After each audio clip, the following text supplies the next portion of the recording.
Colleagues, comprehensive annual financial reports are prepared annually by municipalities and are based on their audited financial statements. They must also be produced in PDF format, which almost all of them do.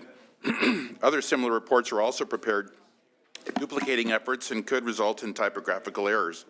IXBRL would require preparation once, with the information propagating other forms, thus saving considerable preparation time and avoiding errors. Adopting IXBRL is the goal of SB 598, which starts the research process for implementation. Inline Extensible Business Reporting Language is an open-source financial data standard. It utilizes a digital dictionary or taxonomy for classifications and terms. PDFs are difficult to transfer into an Excel spreadsheet, if not impossible, making computer reading of financials labor-intensive. IXBRL is like tagging a website. You can search terms instantly. You can also compare CAFRs, Comprehensive Annual Financial Reports, in seconds versus hours. This efficient, money-saving technology is already in use around the globe. In the U.S., the SEC requires its 6,000 publicly traded corporations to report with it. The FDIC does the same for 8,000 banks. Australia has already seen more than $1 billion in cost savings with its municipalities, and they have 24 million residents.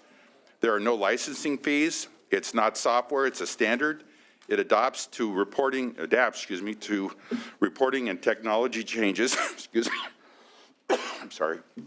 Senator Glazer has also requested to be a co-author if we may take amendments, and hopefully I think that's going to change the vote right away. Keep going. No, I'll scratch his name off.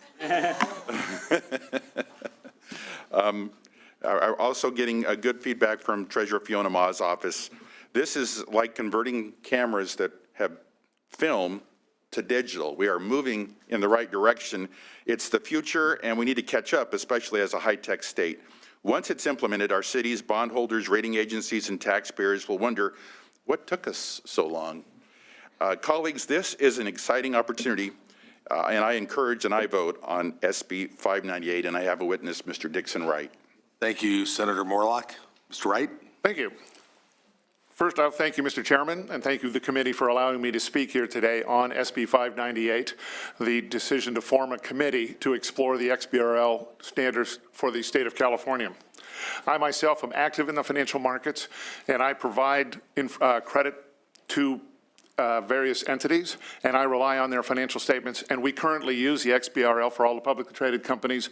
Our underwriters can import that information, and so it's already available into the private sector and is already being used. I am also involved in an effort with the Department of Energy to expand the taxonomy to include the data fields necessary for building energy infrastructure, and recently expanded the taxonomy by over 5,000 data elements to bring in the financial markets to be able to provide financing and whatnot to major infrastructure projects, many of which will be funded by municipal bonds or by green bond funds. Surety is a financial guarantee. We live on the information we receive. The better the information we receive, the more accurate it is, the better we can do our jobs. So providing the digital information, as the Senator has mentioned, allows for that capability, and I strongly suggest that that is going to have a major financial impact towards efficiency. The CAF reporting also generates a considerable amount of consistent data elements that would be very valuable to the financial markets, and that is very important to the new emerging fintechs, constructech, insurtech, and all the various new technologies that are being developed. Those new tools and resources will have also significant impact. Data interoperability between the public agencies and the private industry is going to be a big significant impact as well. And while there are many differing views on all sorts of different priority policies, I would suggest to you that there is a consistent view that efficiency is important for our state, and that I recommend that you support SB 598 and allow that efficiency to take hold in the state of California, which leads the nation. Thank you, Mr. Wright. Other witnesses in support? Hi, my name is Jillian Lieberman with the State Treasurer's Office. We strongly support this bill and respectfully request your aye vote. Thank you. Okay. Any witnesses in opposition? Seeing none, turn back to the committee. May I have a motion? Senator Nielsen, we have a motion to approve. Can we call the roll, please? Wait a second. Senator Morlock, would you like to close, please? Thank you, Mr. Chair. This is technology that even the bond market is excited to see the state of California moving a bill like this. So this kind of catches us up and sets an example for the rest of the nation, and I respectfully request an